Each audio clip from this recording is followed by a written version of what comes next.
Continuou jogando com um losango de meio, com um tripé e o Garro mais à frente com 2 atacantes. Só que é óbvio que o Coronado...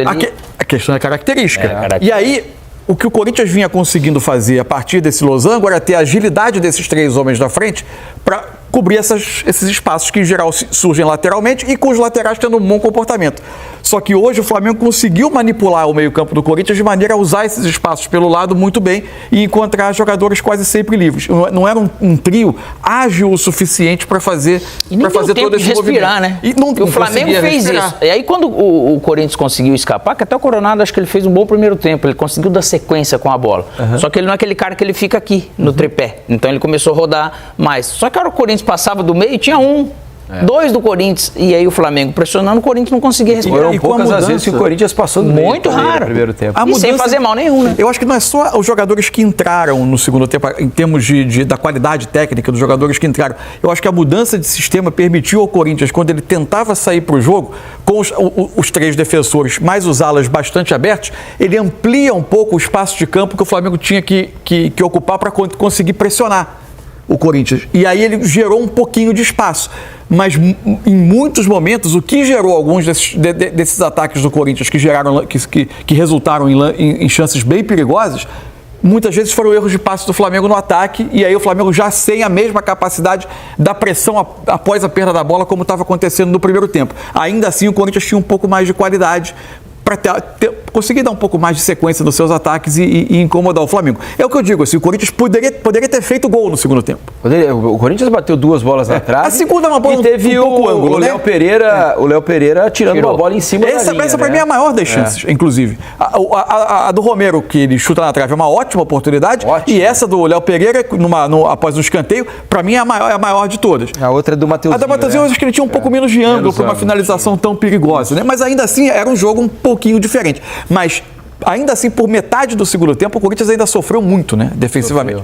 Mesmo se o Corinthians tivesse... O Ramon Dias reconheceu isso. Se fosse... E até quando ele pôs o terceiro zagueiro, o Mansur, como ele ficou muito no campo defensivo, eu até não sei se eu colocaria. Eu preencheria melhor o meio de campo. Né? Poderia deixar o Coronado, então eu tiraria um atacante, mas eu colocaria, de repente, o Martins por isso. O Corinthians sofreu por isso. Eu marco o meio, ficava beirada. Porque o Flamengo ocupou muito esse campo de defesa. Eu coloco um zagueiro a mais. E o Hector foi muito mal, né? Normal. Muito mal. Ele não conseguiu, ele não tem ritmo para poder num jogo dessa maneira. Aí depois que troca, coloca os outros, aí o Mateuzinho ajudou, mas é porque o sistema todo mudou, os outros jogadores acabaram entrando, o cansaço um pouco mais do Flamengo acabou vindo, enfim. Daquele assunto, dúvidas que a gente vai ter eternamente, eu sigo com a dúvida se o lance do Hector, que ele perde o gol, resistiria a um VAR caso a bola claramente impedido. O Bandeira sinaliza, o árbitro faz assim, que o gesto é de vamos seguir o jogo, que ele faz pro Bandeira, que o Bandeira sinaliza, vamos seguir o jogo, que a bola já estava com o Flamengo. E claramente ele já chegou sem perna também. E outro detalhe só, antes da gente chamar Paulo César de Oliveira, que está aqui para analisar a arbitragem, a gente estava falando sobre o Hugo, como a vida do goleiro é dura, né? Porque o Hugo tem, 10 participações no jogo, 9 ótimas. Ele salva o Corinthians de tomar muitos outros gols, mas no gol ele falha. A única falha dele no jogo... A bola entra no canto dele, né? Uma bola no canto dele, ele falha no posicionamento, ele já sai para evitar um cruzamento e a bola... E tem a inteligência do Alexandre na finalização. Claro, sem tirar o mérito do Alexandre. Bolas tão difíceis. Exato, e aquela bola era defensável, é uma bola que o goleiro do porte dele não pode tomar, né? Não, normalmente não toma. E que bom que ele... Mas ele foi que evita o placar maior. Ele que evita. Por isso que eu estava dizendo aqui, chances claras do Flamengo. Ele foi um dos melhores jogadores em campo, mas na falha que ele teve acaba saindo o gol do Flamengo. Coisas da posição do goleiro. Vamos chamar aqui Paulo César de Oliveira, né? Ele já está aqui nos nossos estúdios para a gente conversar um pouquinho a respeito da arbitragem do jogo de hoje. O PC vai falar com a gente aqui sobre o que aconteceu no Maracanã. Tudo bem, PC? Boa noite, bem-vindo ao Troca. Fala, Diniz, boa noite, tudo bem, graças a Deus.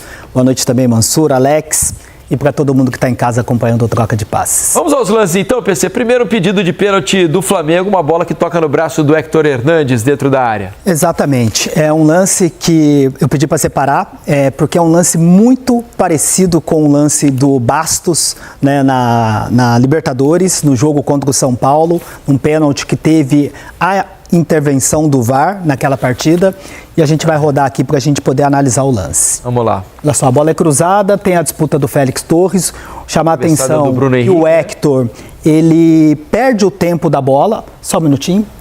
Só podemos até parar e volta um pouquinho, por favor, aqui na disputa. Um pouquinho antes, por favor, na disputa do Bruno Henrique com o Félix Torres.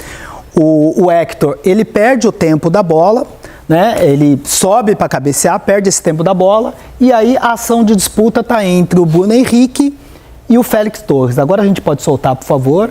E aí no momento que a bola é cabeceada ali, o Hector está com essa posição. Depois o outro ângulo é melhor ainda, é que ele está com o braço aberto, na minha avaliação, ampliando o espaço do corpo, com o braço muito aberto, e a bola, quando o jogador está nessa posição, olha só, por esse ângulo aqui, podemos parar aí na hora do contato. O VAR pode ter avaliado, dificilmente o Wilton, não sei se pela posição aqui, se o corpo do Bruno Henrique está tampando ou não a visão do Wilton. Tá encoberto, né? É possível, provavelmente, né? Encoberto, e aí passa a ser a análise do VAR, né? Inclusive no contato do Gerson com o Wilton sinaliza que na visão do VAR o Hector está abaixando o braço, mas ele, na minha visão, ele está com o braço abaixado quando sobe, e aí no momento que a bola está batendo no braço, é o momento que ele está não abaixando e sim levantando o braço, com o braço aberto. É que ele acaba dando equilíbrio na hora da queda. Ampliando o espaço com o braço muito aberto e, na minha visão, assumindo o risco da bola bater no braço. E, para mim, muito parecido com o lance do Bastos, para mim isso é pênalti. A questão é a falta de critério, né, PC? Porque a gente tem visto muitas vezes lances como esse serem marcados, né? E vários outros também não serem marcados. Então você sabe, quando sai esse lance, eu fico até na dúvida. Eu falo, pô, será que é pênalti? Será que não é? Porque a distância é curta e tudo mais. Jogador de costas. A falta de critério é que Isso, acho até que a distância ela é até maior, né, em relação ao Bastos, que estava até mais próximo ali daquela disputa do Barbosa com o Lucas, quando o Lucas cabeceia, e a ação da disputa no jogo da Libertadores é entre o Lucas e o Barbosa, a bola bate na mão do Lucas e o Bastos, né, naquele movimento também de costas, com o braço aberto, basicamente mesma posição aí do Hector Hernandes. Para mim esse é até mais claro do que aquele do Bastos, né, que aquele a bola toca 2 vezes no braço do Lucas. Aí, tá na cabeça, lado, né? Na mão. Eles estão muito juntos, né? Exato. Essa é uma pergunta. O fato da bola, um exemplo, o gol tá aqui, do jeito que ele cabeceia, ele tá caindo porque eu posso subir assim, mas na hora de cair eu não consigo baixar.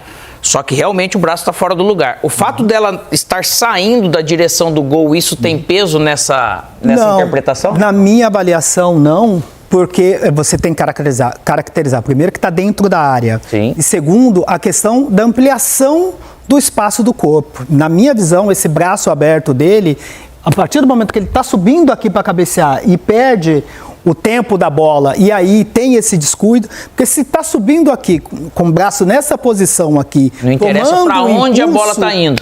Nessa visão não, com essa ampliação, com esse braço muito aberto, mesmo de costas, com essa ampliação do braço ali, na minha visão é pênalti. Vamos ao próximo lance então, PC, que é o impedimento, gol anulado do Gabigol, um lance mais factual, que a gente tem que acreditar na tecnologia, né, PC? Exatamente isso, a gente vai rodar aqui, no momento do chute. Muito justo, né, PC? Bem apertado, antes de ver a imagem, obviamente, antes da computação gráfica, eu estava chamando a atenção para o Hugo, olha só, o Hugo tem o pé do Hugo, e aí, mais uma vez, eles usam o ângulo invertido, né, a câmera com o ângulo invertido, que é exatamente utilizada para esse lance de gol, não gol, foi usada no final de semana no lance do Fluminense, o gol, não gol, se a bola saiu ou não. Essa é uma câmera exclusiva do VAR que eles utilizam para determinar o impedimento, e aí é no detalhe mesmo, e você está comparando a situação de partes do corpo que estão em posição diferente. O Hugo é no pé, é até mais fácil para poder determinar e traçar a linha, e do Gabriel é ali no limite, como a gente fala, até o Gerson sinaliza, né? A linha não traçou no ombro dele, parece que traçou no braço dele, mas é aquilo que a gente fala, que o VAR vai sempre buscar o posicionamento ali na parte que é válida para fazer o gol, que é exatamente o ponto inferior da axila, onde pega aqui determina a posição do braço para poder traçar a linha, e aí vai projetar no solo para comparar com o pé do Hugo que está no solo, e aí de acordo com a computação gráfica, sempre lembrando que o VAR, ele está analisando a imagem com muito mais definição, na tela de um monitor, com a linha muito mais fina do que essa que é tem um detalhe, né, representada na televisão. Quando eu estive na sede da CBF visitando o equipamento e aprendendo o funcionamento, essa linha grossa, o importante, o limite interior da linha, o limite mais para dentro da linha, ou seja, a parte que está mais à esquerda olhando para o vídeo, que está mais para o ombro, para perto do ombro do Gabigol, essa partezinha mais é que está no limite do impedimento. O resto é um excesso de um traçado muito grosso. É isso, é o que vai determinar exatamente essa parte mais, né, interna ali, que é no limite ali do ponto inferior da axila, que ele vai determinar para poder traçar a linha, e aí a computação gráfica, analisando assim a maneira como foi traçada, até ele teve um movimento da linha, né? Um pouquinho mais à direita, depois ele chegou na hora de traçar a linha um pouco mais para dentro, cortando um pouquinho mais o ombro, mas o local que ele determinou ali, o local que ele determina exatamente a parte de dentro, como disse o Mansur, e aí projetada no solo ele está um pouquinho à frente, sempre lembrando quando a linha ela é sobreposta, fica numa cor só, mas nesse caso a linha vermelha estava um pouquinho mais próximo da linha de fundo, da linha do gol, portanto impedimento com a computação gráfica. O que é fato, né, PC, é que já há uma tecnologia muito melhor do que essa, né? Só precisa boa vontade de comprar o software, que é mais caro e tudo mais. E o John Textor se ofereceu para comprar, fala de novo. E na verdade precisa melhorar para a próxima temporada. E diminui a interferência ali do VAR,